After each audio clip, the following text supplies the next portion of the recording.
We're going to watch Brian Berletic of the New Atlas explain and expose how the Western media lies and spins for the war machine.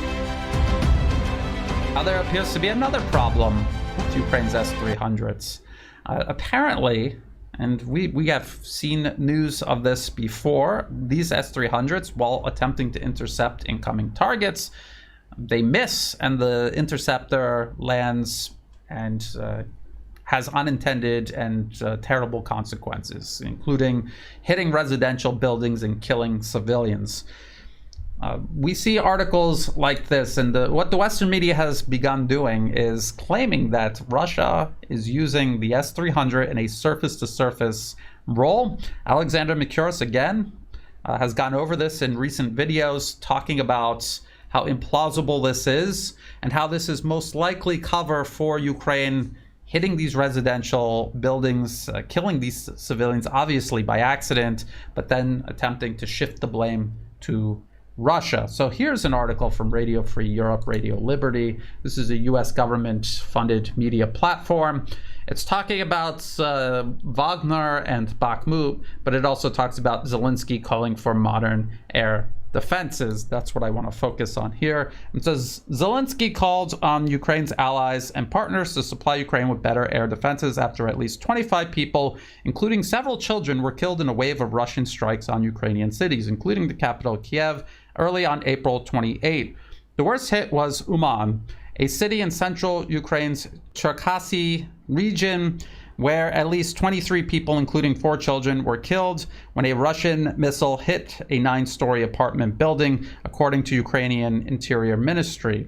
As many as 109 people were believed to have been residing in the part of the building that was hit. And if we look at the picture of the damage, this is what we see.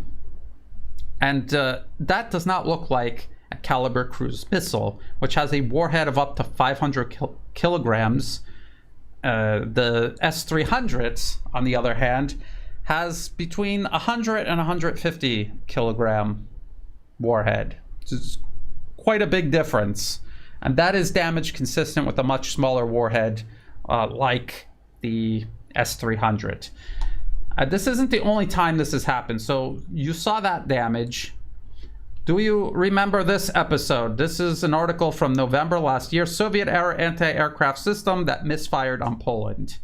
And this was a missile that was fired by Ukraine. It missed its target. It landed in Poland, and it killed 2 Polish civilians. And here's the damage. And that hit an apartment building.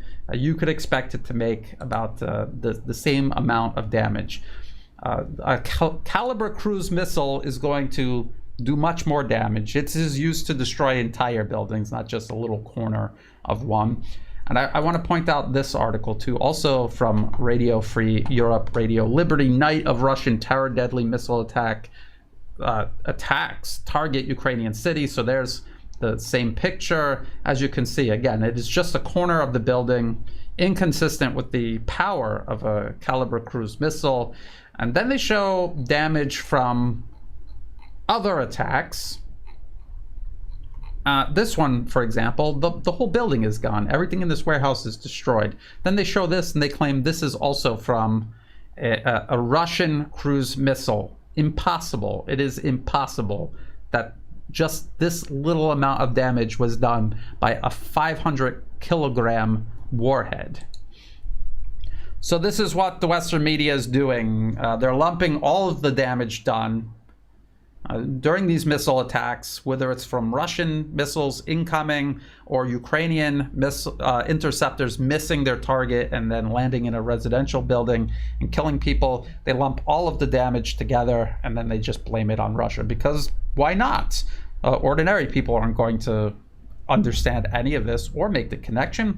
They're also not going to remember the one verified, documented, and confirmed even by Ukraine's Western allies, that incident in Poland where a Ukrainian S-300 missile landed in Poland and killed 2 Polish civilians.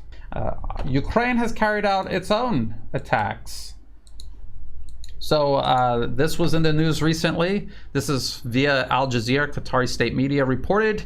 Ukraine drone strike ignites major fuel blaze on Crimea. Now, this was Sevastopol in the port area where they have a number of large oil storage tanks. The article says the fire was still burning, but it had been contained and no one was injured. The oil reservoir fire did not cause any casualties and would not hinder fuel supplies in Sevastopol.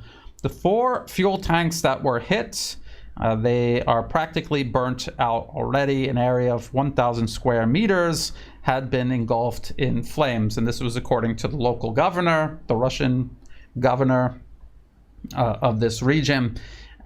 Ukraine is obviously going to say, no, it wasn't 4 tanks, it was 10 tanks. They actually are claiming it was 10 oil storage tanks, and that this is going to have a huge strategic impact on Russian military operations. But this is what they say after every attack. The problem is Ukraine is unable to carry out attacks like this often enough or on a large enough scale to make any sort of strategic difference. This is purely for political points. This is why the Western media has been talking about this for days, because it doesn't happen very often.